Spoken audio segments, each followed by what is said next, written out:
Esta es la predicación correspondiente al domingo 25 de junio de 2023 de la Iglesia Cristiana Cristo Viene de Algeciras. En esta mañana el pasaje de referencia es Romanos 8, versículos 26 al 39. Con este extraordinario pasaje de hoy, el apóstol Pablo concluye no solo Romanos 8, sino toda la sección de los capítulos 5 al 8. Estas motivadoras y excelentes palabras las habremos leído y traído en la memoria en infinidad de ocasiones. Y quizás, muy probablemente, cuando las cosas quizás no nos hayan ido demasiado bien. Así que son palabras sobre las que volvemos una y otra vez en numerosas ocasiones.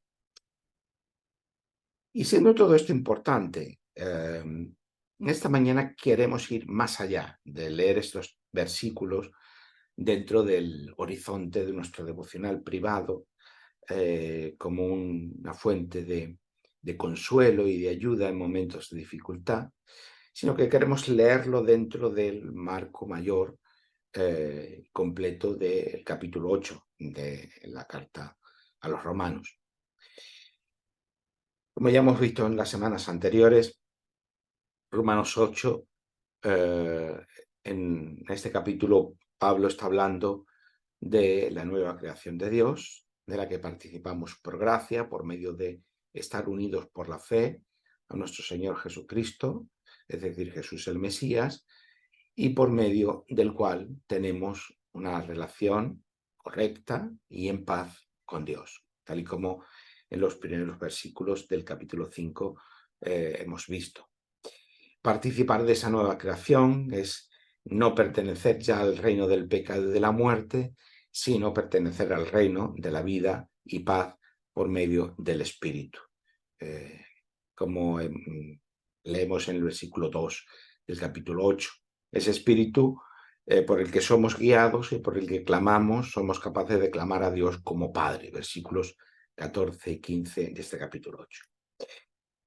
En ese contexto, los dolores presentes del mundo son los dolores del parto del nuevo mundo de Dios, versículo 22 de este capítulo 8. Y nosotros con el resto de la creación también sufrimos esos mismos dolores y albergamos la esperanza paciente de la nueva creación de Dios, versículos 23 al 25. Con todo esto solamente estamos dibujando lo que ya hemos visto en predicaciones anteriores y el contenido del capítulo 8 para introducirnos en el pasaje de hoy. En esta espera y en este compartir los dolores del mundo, no estamos solos, sino que el Espíritu Santo obra desde nuestro propio interior. Por eso el Espíritu nos ayuda en nuestra debilidad. Esa debilidad es tal que ni tan siquiera sabemos orar convenientemente o cómo orar convenientemente. A veces pensamos que necesitamos saber orar, saber leer la escritura para poder que tenga una efectividad en nuestra vida. Y obviamente debemos perseguir siempre la excelencia en nuestra vida cristiana y debemos hacer las cosas conscientemente y debemos aprender la mejor manera, la manera más fiel posible, tanto de leer la escritura como de orar. Pero eso no quiere decir que aun cuando en nuestra propia ignorancia, en nuestra propia debilidad, en nuestra falta de perseverancia, en nuestra falta de incluso de fe, el Dios en su misericordia, en su gracia, nos sigue auxiliando, nos sigue ayudando y es más, en medio de las dificultades, en medio de la debilidad, en medio de incluso de no ser conscientes, no saber exactamente cómo debemos orar en cada momento, tenemos la seguridad de que el Espíritu Santo está intercediendo por nosotros y desde nosotros, en nuestro lugar, en nuestro nombre. Eh, por eso decimos que incluso en nuestra propia ceguera, en nuestra propia debilidad, el Espíritu mismo está orando por nosotros con gemidos que no pueden ser expresados con palabras. Y esta expresión ya la hemos encontrado a lo largo del capítulo 8, en la misma creación que está gimiendo por ese ansiado nuevo mundo, esa nueva creación, al que nosotros también nos unimos, también gimiendo con la creación, dice el apóstol Pablo, y ese mismo gemido es el que encontramos expresado ahora por parte del Espíritu Santo cuando está intercediendo en nuestro favor desde nosotros mismos en el versículo 26. Y Dios Padre, que conoce lo más profundo de nosotros mismos, de nuestro propio ser, recibe esta oración del propio Espíritu realizada desde nuestro interior, desde nosotros mismos, a nuestro favor, para que seamos capaces de orar en conformidad con la voluntad de Dios. Versículo 27. Es decir, si somos capaces de orar en conformidad con la voluntad de Dios, es porque el Espíritu Santo está orando desde nosotros mismos. Pero, ¿qué significa esa oración conforme a la voluntad de Dios? Es lo que Pablo nos va a hablar a continuación. No es la oración hecha solo según nuestras necesidades, no es la oración hecha según solo nuestras apetencias, nuestras dificultades, nuestras condiciones humanas. Es tener un horizonte mucho mayor, que es el horizonte que Dios tiene, que el propósito que Dios tiene, no solamente para nosotros como individuos, sino para toda su creación. Y de esto es lo que Pablo nos habla a continuación. En este intervalo de tiempo, hasta el nacimiento de la nueva creación de Dios, o sería mejor dicho, esa nueva creación que ya está iniciada, pero que debe consumarse aún, el Espíritu Santo no solo nos guía y no solo ora por nosotros delante del Padre para ayudarnos en nuestras debilidades y en nuestras cegueras, sino que nos capacita para que nosotros nos convirtamos en intercesores perseverantes en oración. Es decir, como pueblo de Dios, intercedemos por todo el mundo, por toda la creación, por toda la sociedad, por todas las naciones, para que la nueva creación de Dios sea consumada en favor de todo el mundo. El pueblo de Dios, con la ayuda y la asistencia del Espíritu, se convierte por medio de la oración en intercesor en favor de toda la creación y de todo el mundo. Y esta es una teología muy interesante que nos transmite aquí Pablo, pero muy diferente de la que muchas veces se nos ha enseñado. No estamos contra el mundo, no tenemos que separarnos del mundo, ni aislarnos del mundo, ni estar contra el mundo, sino que debemos convertirnos en intercesores en oración en favor del mundo. Un mundo que está con dolores de parto y que anhela su restauración. Y ya sabemos que el mundo no está bien, esto ya lo somos conscientes cada día, que ocurren muchas desgracias, injusticias, males de todo tipo, dolores, sufrimientos, muerte. Pero nosotros, como cristianos, como pueblo de Dios, somos llamados a cumplir con nuestra vocación dada por Dios en medio de estos dolores, en medio de estas dificultades. Como tantas veces hemos recordado, la vida cristiana no se forja en la huida del mundo, sino en medio del mundo, sabiendo que todo lo que ocurre, que aquello que ocurre, cumple un propósito mayor. Nos dice el versículo 28, Pablo, sabemos además que a los que aman a Dios, todas las cosas los ayudan a bien, esto es, a los que conforme a su propósito son llamados. ¿Cuál es el propósito al que somos llamados? ¿De qué propósito está aquí hablando el apóstol Pablo? Pues él mismo nos lo dice en los versículos 29 y 30. Los que antes conoció, también los predestinó para que fueran hechos conformes a la imagen de su Hijo, para que Él sea el primogénito entre muchos hermanos. Y a los que predestinó, a estos también llamó, y a los que llamó, a estos también justificó, y a los que justificó, a estos también glorificó.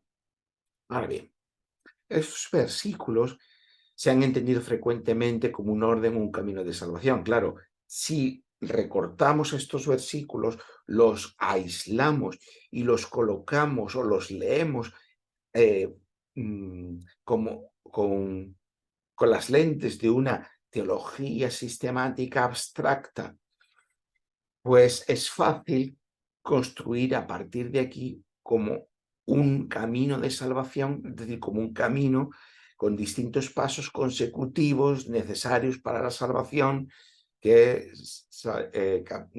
podrían estipularse como la predestinación, el llamamiento, la justificación y la glorificación. Pero claro, eso es el problema que corremos, el riesgo que corremos cuando recortamos los versículos, los abstraemos de sus contextos, de su trama narrativa y los colocamos en una abstracción filosófica. Sin embargo, ese esquema abstracto se olvida del contexto inmediato de Romanos 8. Por eso, y de Romanos 8, y de los capítulos 5 al 8 de la misma carta a los romanos. Como ya hemos estado explicando todas estas semanas, estos capítulos conforman una unidad temática, literaria, teológica, incluso narrativa, porque hay una narratividad dentro de estos capítulos, como ya hemos explicado las semanas anteriores. Y para aquellos que no hayan visto esas predicaciones, y les invitamos a verlas, por eso al comienzo de esta predicación hemos recordado muy brevemente qué es lo que está hablando Romanos 8. Por lo tanto, Pablo no está hablando aquí de un orden de salvación, sino del propósito que Dios tiene cuando participamos de la vida del Espíritu Santo y de la nueva creación. Y hay que dejarlo bien claro. No se trata aquí de una predestinación para salvación, como si Dios eligiera a algunos para salvación y a otros para condenación. Este sentido de elección y de predestinación no es conforme al testimonio bíblico. La elección en la Biblia es siempre con un propósito de servir a otros. El pueblo de Israel fue elegido por Dios para ser luz a las naciones, no ser luz para sí mismos, no para una salvación autocontenida solo para el pueblo de Dios, sino para llevar esa salvación a todas las naciones.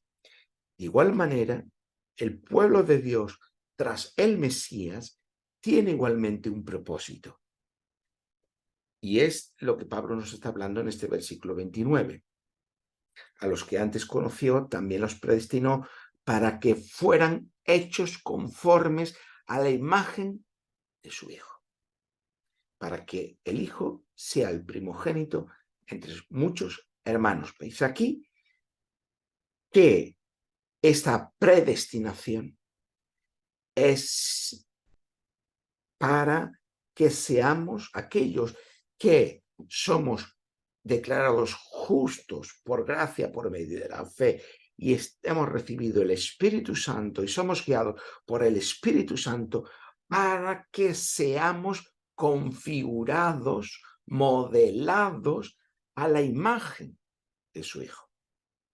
Tenemos que tener en cuenta todo lo que se nos ha venido diciendo en estos capítulos. Por lo tanto, somos declarados justos por gracia, por medio de la fe, y unidos a Jesús, el Mesías, participamos de la vida del Espíritu Santo.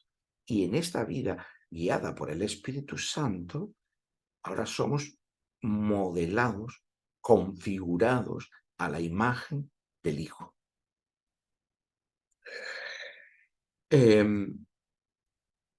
Debemos recordar, para poder entender qué significa ser modelados, configurados según la imagen de su Hijo, recordar qué significa ser creados a imagen y semejanza de Dios. El ser humano, nos dice Génesis, somos creados a imagen y semejanza de Dios. Pero esa imagen, esa semejanza fue distorsionada por la emergencia del pecado en la creación buena de Dios. Así que en Cristo, en el Mesías, somos modelados según su imagen. El ser humano restaurado, que es Jesús, el Mesías, es la imagen sobre la que ahora nosotros vamos recuperando esta imagen y semejanza con Dios. Pero no lo hacemos de una forma individual, sino como parte del único pueblo de Dios. Por eso, unidos a Jesús el Mesías, Él es el primero, dice Pablo, entre muchos hermanos, porque estamos participando como pueblo de Dios y como tal vamos siendo modelados según la imagen del Hijo para recuperando de una forma progresiva, restaurativa, esa imagen y semejanza. ¿Pero qué significa recuperar la imagen y semejanza de Dios por medio del Mesías? Versículos leemos Génesis 1, versículo 26 al 28, que dice: Entonces dijo Dios, hagamos a los seres humanos a nuestra imagen, para que sean como nosotros. Y ellos reinarán sobre los peces del mar, las aves del cielo, los animales domésticos, todos los animales salvajes de la tierra y los animales pequeños que corren por el suelo. Y sigue diciendo versículos 27 y 28. Así que Dios creó a los seres humanos a su propia imagen. A la imagen de Dios los creó. Hombre y mujer los creó. Luego Dios los bendijo con las siguientes palabras: sean fructíferos y multiplíquense, llenen la tierra y gobiernen sobre ella, reinen sobre los peces del mar, las aves del cielo y todos los animales que corren por el suelo. Vemos que en este pasaje se relaciona la creación del ser humano a imagen y semejanza de Dios con su propósito creador, que es que el ser humano, de una forma delegada por Dios, reine sobre su creación buena. Ahora bien, hay algunas interpretaciones distorsionadas al traducir del hebreo estas palabras que aquí hemos leído como reinarán o como gobernarán, por dominar o sojuzgar, que son las traducciones tradicionales de estos versículos. Pero claro, si leemos dominio o sojuzgar, puede malinterpretarse, como ha ocurrido mucho tiempo, como una legitimación de la explotación o del dominio basado en la fuerza o la violencia sobre la creación por parte del ser humano. La creación no humana. Por eso hemos traído esta traducción que dice reinar y gobernar en lugar de dominar o sojuzgar. Somos creados a imagen y semejanza de Dios con el propósito de reinar y de gobernar la creación buena de Dios.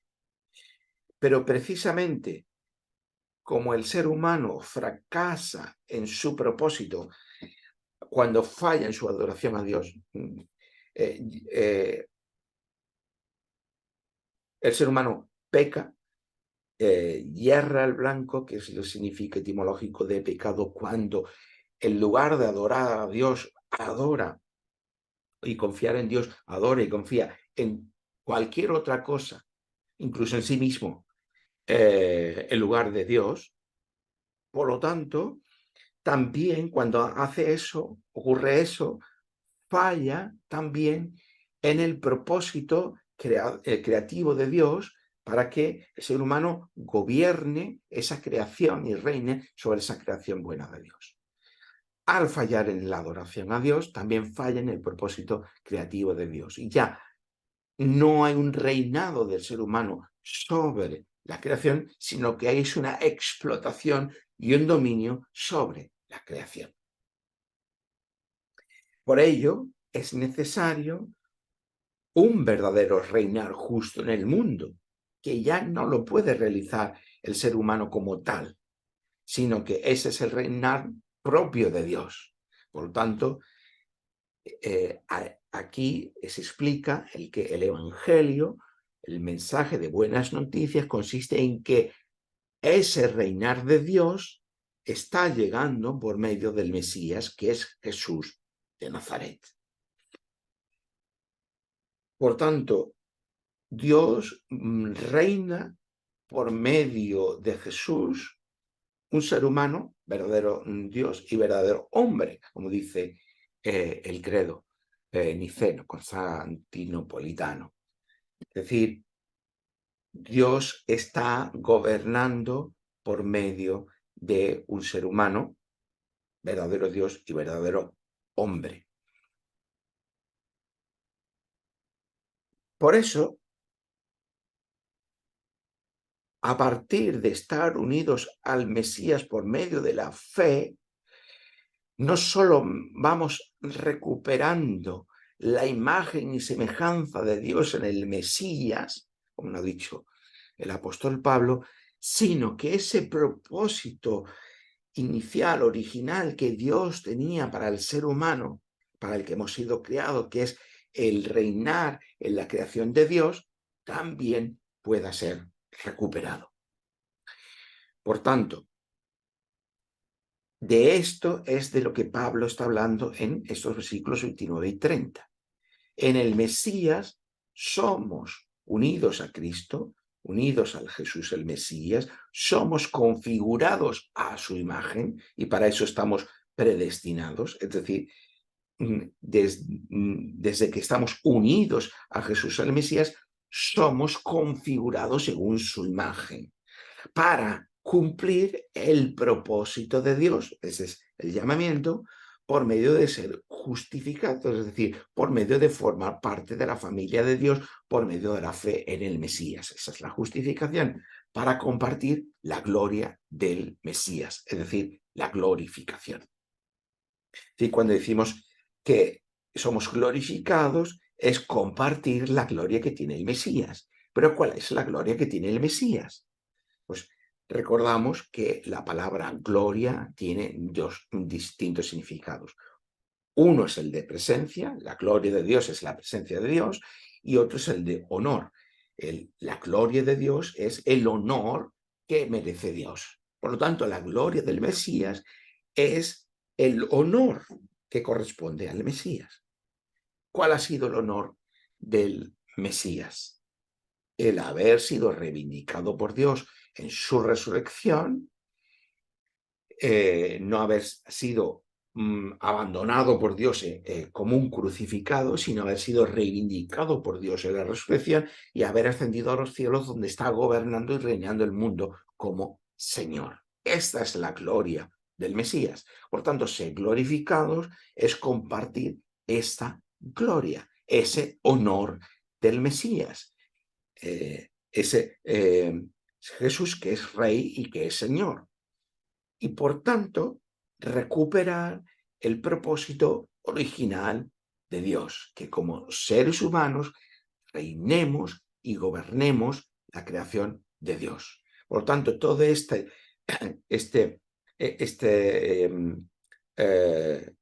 sucesión de acciones que Pablo nos está diciendo con predestinación, llamamiento, justificación y glorificación, no es otra cosa que una vez que estamos unidos a Jesús el Mesías, somos declarados justos, la vida del Espíritu Santo está actuando a nosotros, guiándonos a nosotros, que hemos vencido el poder del pecado y de la muerte, recuperamos el propósito inicial de Dios para los seres humanos en su creación, que es reinar y gobernar el mundo. Pero ese reinar no es un gobierno por la fuerza, como se produce cuando el ser humano falla en su devoción a Dios y por lo tanto falla en su propósito también. No es un gobierno por la fuerza, como los gobiernos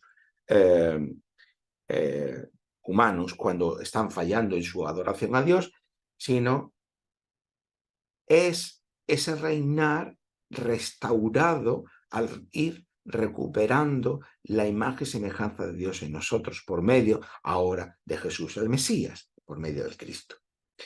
Y como Dios, que es un Dios creador, eh, el hecho de que vayamos recuperando ser imagen y semejanza de Dios por medio del Mesías, eh, esa condición de ser imagen y semejanza de Dios es reflejar esa creatividad de Dios. Dios es un Dios creador, recuperar su imagen y semejanza es recuperar la creatividad de Dios, una creatividad que el ser humano no ha perdido del todo, pero que ya no está distorsionada por el pecado. Es decir, que ya una creatividad que no se convierte solo en dominio y en explotación de la creación de Dios, sino que se convierte en una creatividad, en un actuar creativamente en el mundo desde la justicia, desde la bondad, desde la belleza, desde la verdad o desde el amor. Y ese es el verdadero reinar del ser humano en la creación. Y es posible porque, unidos al Mesías, recuperamos nuestra verdadera humanidad y nuestra verdadera vocación de gobierno sobre el mundo. Y eso también forma parte de la nueva creación de Dios. Y alguien podrá decir con toda razón que todo eso está muy bien, que siempre pues, la escritura nos lleva a una imagen, a una promesa, a unas esperanzas maravillosas acerca de nosotros y nosotros con el mundo. Pero aquí ahora estamos muy lejos de esa nueva creación de Dios. En el mundo encontramos muchos problemas, aflicciones, hambre, miseria, peligros, muerte. Pero es que Pablo no sabía todo eso. Pero es que Pablo no experimentaba también todo eso. Es que Pablo está escribiendo todo esto porque es un iluso, porque está dibujando una utopía. No, ni mucho menos. Pablo es muy consciente de todo eso. Y él mismo lo escribe en el versículo 35. Tenemos a problemas, aflicciones, miseria, hambre, peligros, amenazas de muerte. Todo eso son palabras del propio Pablo. Pero además cita en Romanos 8:36, el siguiente versículo, el Salmo 44, concretamente el versículo 22. Pero sabemos que cuando está citando un versículo, está haciendo referencia a todo el Salmo. Y en ese Salmo 44 se narra el clamor del pueblo de Israel que está sufriendo a pesar de que se ha mostrado fiel al pacto con Dios. En otras ocasiones nos dice que el pueblo de Israel está sufriendo el exilio porque ha fallado en su adoración a Dios. Pero concretamente en este versículo 44 se está mostrando el sufrimiento del pueblo de Dios, del pueblo de Israel, a pesar de que se ha mostrado fiel al pacto con Dios. Y entonces está clamando para que lo salve. ¿Qué nos dice esto? Que incluso en nuestra propia fidelidad a Dios podemos experimentar también este tipo de situaciones, de problemas, dificultades, de aflicciones. Y Pablo cita este salmo. Pablo cita este salmo en la que el sufrimiento no es derivado de la infidelidad, sino a pesar de ser fiel al pacto. Y se pregunta retóricamente Pablo, ¿qué diremos? Si Dios está a nuestro favor, ¿quién estará contra nosotros? Versículo 31. Pablo es muy consciente de las dificultades del mundo, porque él mismo las está experimentando. Pero ¿qué diremos? Dice el apóstol. Si Dios está a nuestro favor, ¿hay algo que pueda estar en nuestra contra? Si Dios mismo se ha entregado a nosotros en su Hijo, ¿cómo no nos va a dar con Él todas las cosas? Versículo 32. Pablo no es un iluso. Pablo no es un utópico. Pablo está siendo guiado por el Espíritu Santo para mostrar una esperanza y una confianza absoluta en la obra maravillosa de Dios. ¿Alguien nos acusa? Somos declarados justos por Dios. Versículo 33. ¿Alguien nos acusa de algo? vivimos de la justificación de Dios, somos declarados justos en el Mesías. ¿Alguien nos condena? Recordemos, y vuelve a recordar Pablo lo que en este versículo 34, lo que ya al principio del 31, del capítulo 8, al principio del capítulo 8 ya nos ha dicho, ninguna condenación hay para los que están en Cristo Jesús. Y añade en el 34, que ha muerto, resucitado y ascendido a los cielos y desde allí está intercediendo por nosotros. Tenemos una doble intercesión, la del Espíritu Santo desde nuestro propio interior y la de Jesús el Mesías, Señor de todo el mundo, ascendido a los cielos, que intercede por nosotros. Y ambos, frente al Padre. Y con todo esto hemos llegado al clímax de la carta del apóstol Pablo. El reinar de Dios es un gobierno, no de la fuerza y la violencia como los gobiernos humanos, sino de la fuerza, el poder y la creatividad del amor. Y unidos a Jesús, Mesías y Señor, somos más que vencedores.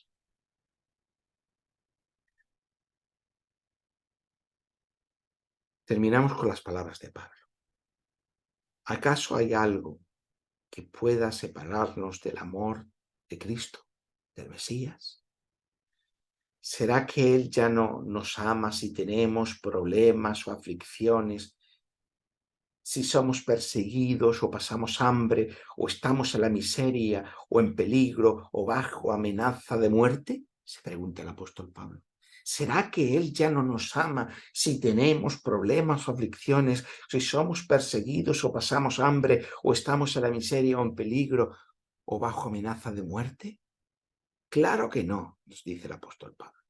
A pesar de todas estas cosas, nuestra victoria es absoluta por medio de Cristo, quien nos amó, quien nos ama. Y estoy convencido de que nada podrá jamás separarnos del amor de Dios. Ni la muerte, ni la vida, ni ángeles venidos del cielo, ni gobernantes que gobiernan el mundo, ni nuestros temores de hoy, ni nuestras preocupaciones de mañana. Ni siquiera los poderes del infierno pueden separarnos del amor de Dios. Ningún poder en las alturas ni en las profundidades nos podrán separar del amor de Dios. De hecho, nada en toda la creación podrá jamás separarnos del amor de Dios, que está revelado en Jesús, el Cristo, el Mesías, el Rey, nuestro Señor.